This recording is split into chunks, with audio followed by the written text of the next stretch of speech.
Good morning and welcome back to Margin. This morning we're going to talk about how much you should save for retirement. So let's jump right into it.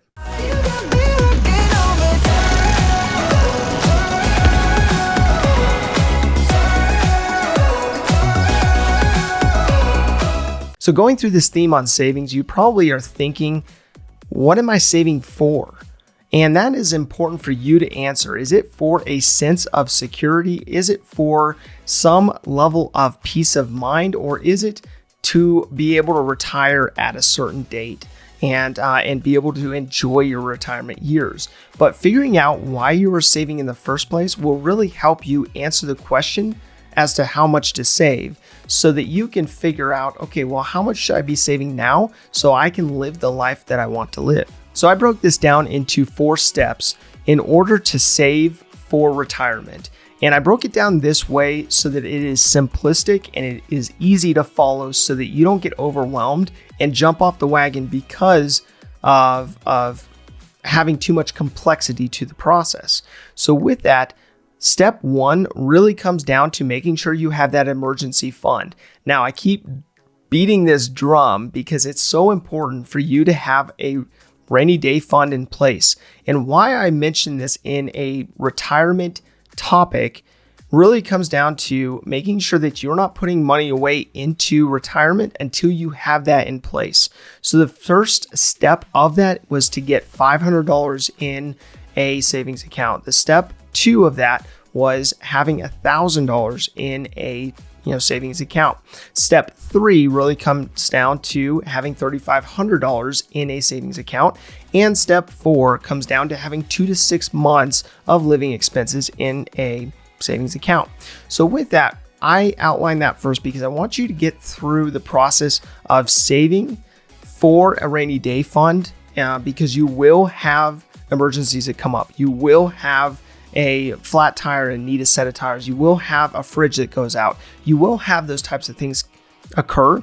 And what I don't want to happen is for you to pummel your retirement savings because you didn't first put this step in, as a priority. So as I mentioned before, it's typically recommended that you save around 10 to 15% of your income for savings. And so with that, you'll want to start with step 1, with maximizing step 1 from those funds that you have coming in that can be attributed to your savings account. So that 10 to 15% for now should go to saving for a rainy day fund. So step 2 of saving for retirement really comes down to investing in your employer sponsored plan. So you may have a 401k, you may have a 403b that has a match. And with that, those matches can be 3 to 5%, sometimes more, sometimes less. But if you were looking at an income of about $65,000 based on a 3% match, you have an additional $2,000 that's going into retirement that you didn't have to pay for. It's free money. And so you may have a minimum amount that you have to contribute in order to get the match, but the step really comes down to finding out what that is so that 10 to 15% can be now attributed to that employer plan and above and beyond already having that emergency fund in place. So step 3 of saving for retirement really comes down to opening a Roth IRA. Now, if you are married and you have a spouse, they can also open a Roth IRA as well, as long as they have that income. And with that, you will want to maximize that Roth IRA. Now, that Roth is post-tax, so it will be paid out after you receive your paycheck every other week, twice a month or once a month or whenever you receive your check, that will be paid out into that account. Now with that, there is a limit as of 2021 of $6,000 per participant. And so with that, you also could opt in if you are 50 years or above to add an extra $1,000 to that, but that's only available for those who have a catch-up opportunity in order to contribute more to their Roth IRA. Now, one thing to keep in mind with the Roth IRA is that there are income limitations. And so with that, if you are one of those who have hit from an individual standpoint or from being married and hitting that income limit, between you and your spouse, you will want to inquire about using a backdoor option, fully legal and everything, of course, but using a backdoor option that still allows you to maximize your Roth IRA, even though your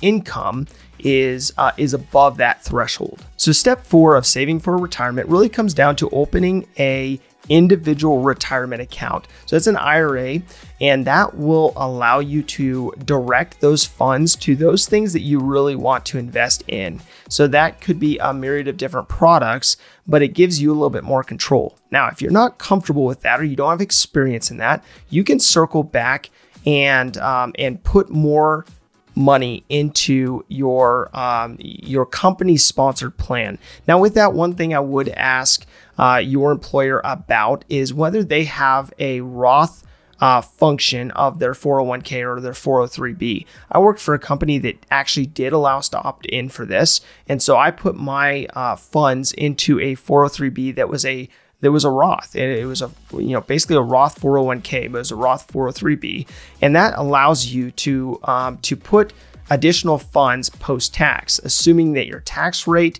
and your income in the future will rise. So that was a personal decision, but something to consider beyond that is the fact that 2021 limits are $19,500 that you can put into a sponsored plan.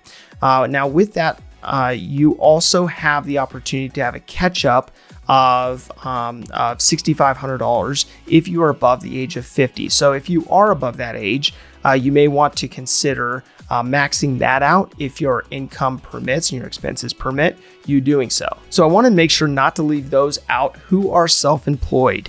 So with that, there is a self-employed individual or solo 401k, it's all the same, that you can take advantage of. Now, it has the same parameters when it comes to contributing $19,500 per year or an additional $6,500 per year if you're over the age of 50.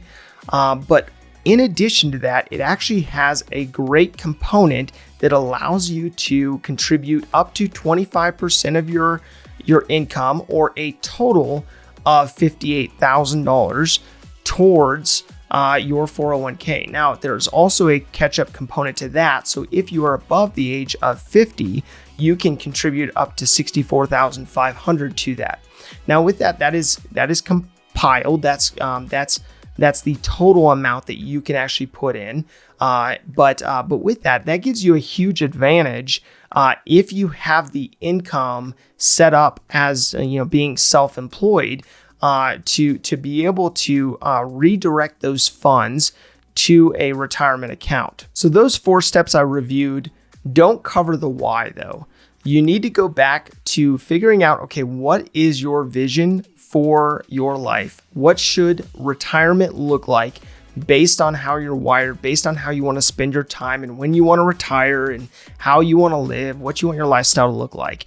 And so you want to look at those components because many people start to contribute to retirement and they fall off the wagon because they inflate their lifestyle. They have lifestyle creep that takes over, preventing them from actually effectively investing into retirement.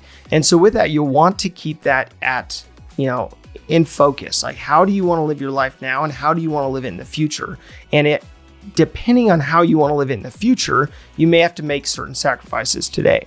And so with that, you may also want to look at, okay, if I have been contributing to these 4 components and I have maxed out these 4 components and I want to live a life and have a lifestyle that gives me more comfort per se, then you may want to look at opening a business, buying a franchise, looking at different options and opportunities to invest above and beyond those limits that are in place, so that you can build up that retirement savings in something like a rental house or a business of some kind. So keep in mind, that you need to make sure that when you are reviewing these steps, when you are reviewing your vision and figuring out how you want to live life, that you're not forgetting about what you truly enjoy. It's so easy to get caught up in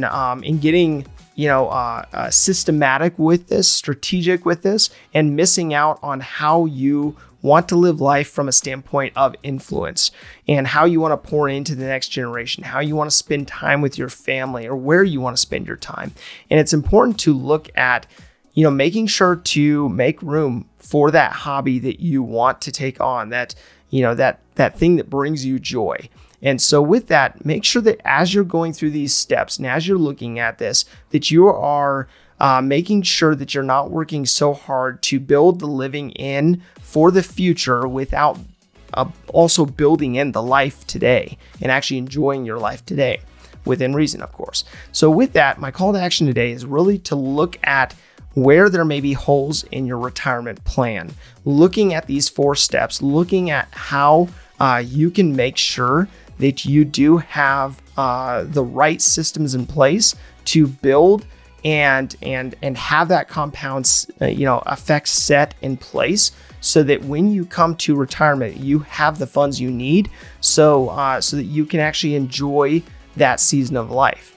If this information is helpful to you, please do like, subscribe, and hit the notification bell so you're reminded to come back on a daily basis and continue to improve in managing your personal finances. Thank you for your time. Enjoy your day, and we'll see you back here tomorrow.